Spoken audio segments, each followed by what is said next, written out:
Assalamualaikum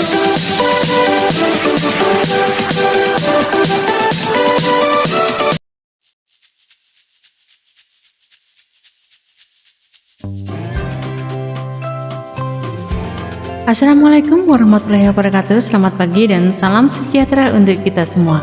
Bagaimana kabarnya anak-anakku kelas 4 yang luar biasa? Bersama Peggy Tulungagung, kita berjumpa kembali dalam video pembelajaran cerdas tangkas semester 2. Pada pertemuan kali ini kita akan membahas tema 8 subtema 2 di pembelajaran yang ke-1 untuk kelas 4 sekolah dasar. Sebelumnya mari kita berdoa sesuai dengan ajaran agama dan keyakinan kita masing-masing supaya mendapatkan ilmu yang bermanfaat. Berdoa dimulai. Selesai, langsung saja yuk kita simak video ini sampai habis.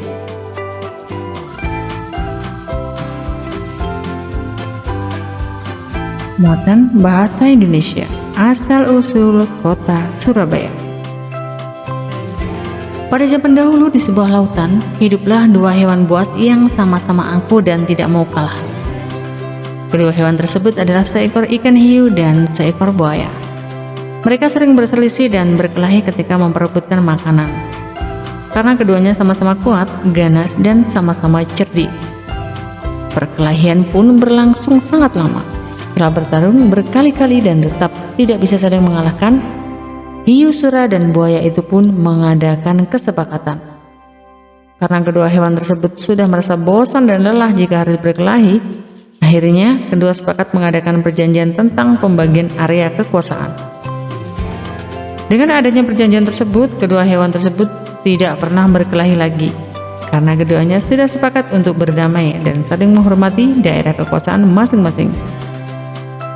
Namun selang beberapa waktu yang udah cukup lama, ikan-ikan yang menjadi mangsa hiu sura mulai habis di lautan kekuasaannya.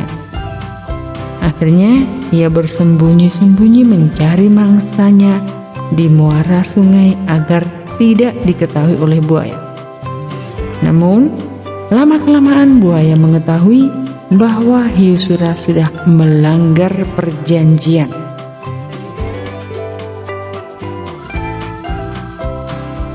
Karena ulah hiu sura yang melanggar perjanjian akhirnya mengakibatkan pertarungan yang sangat sengit antara kedua hewan tersebut.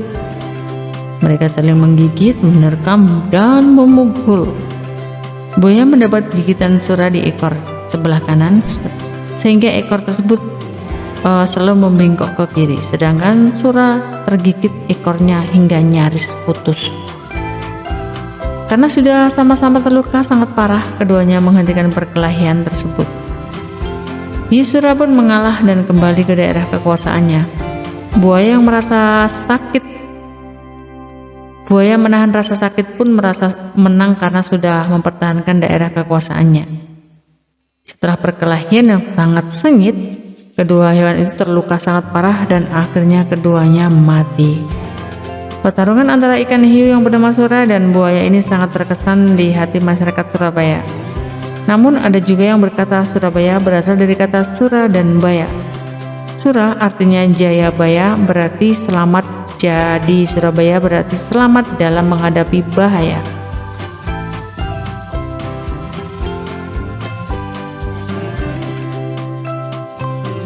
Silahkan kalian berdiskusi tentang bacaan tadi ya.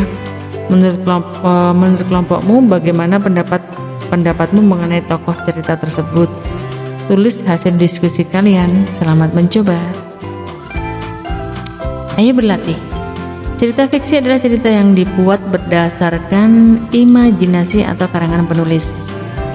Cerita yang berisi tentang kisah kehidupan hewan yang di dalamnya mempunyai perilaku dan sifat menyerupai manusia dinamakan fabel. Nah, jika ada bacaan, ini ada bacaan untuk soal nomor 3 dan nomor 4. Silahkan kalian baca dengan seksama supaya jika ada soal kalian bisa mengerjakan.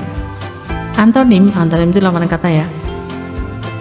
Antonim kata kesepakatan pada penggalan cerita asal-usul kota Surabaya adalah kesepakatan. Antonimnya adalah permusuhan.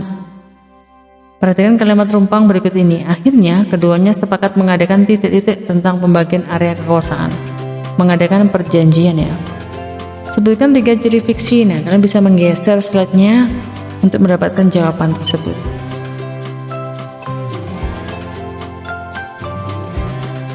Muatan IPA, contoh peristiwa gerak benda akibat gaya. Perhatikan gambarnya ya. Bagaimana pengaruh pemberian gaya terhadap gerak benda? Gaya adalah tarikan atau dorongan yang menggerakkan suatu benda. Sedangkan gerak adalah perpindahan suatu posisi benda dari satu tempat ke tempat yang lainnya.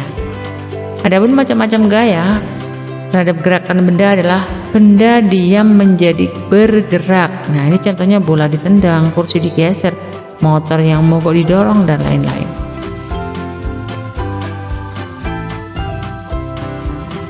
Lalu ada benda bergerak menjadi diam. Contohnya bola yang sedang ditendang akan berhenti ketika ditangkap. Ban kendaraan yang direm, dan lain-lain. Gaya mengubah arah benda. Contohnya bola yang menggelinding ke arah kita bisa berubah arah ketika kita tendang lagi. Gaya mengubah kecepatan gerak benda, misalnya benda bisa bergerak lebih cepat jika diberi tekanan.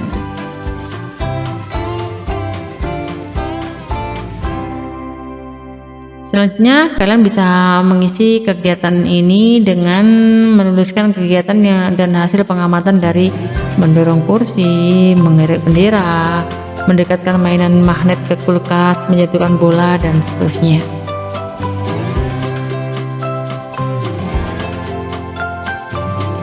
Ayo berlatih.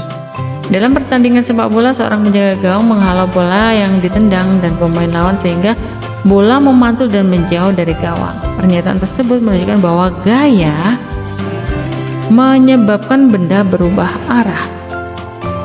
Saat mendorong sebuah meja di lantai keramik akan terasa lebih ringan daripada di tanah.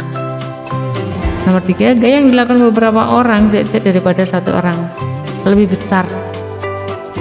Pengaruh gaya yang diberikan pada bola sesuai dengan kegiatan tersebut. Nah, ini ada kegiatan melempar bola dengan menggunakan alat ini. Ini olahraga golf ya. Pengaruhnya adalah membuat bola diam menjadi bergerak nanti kalau ini dilempar. Apa yang terjadi bila bola menggelinding kemudian ditendang? Bola yang ditendang bisa bergulir ya, dan berpindah tempat tentunya.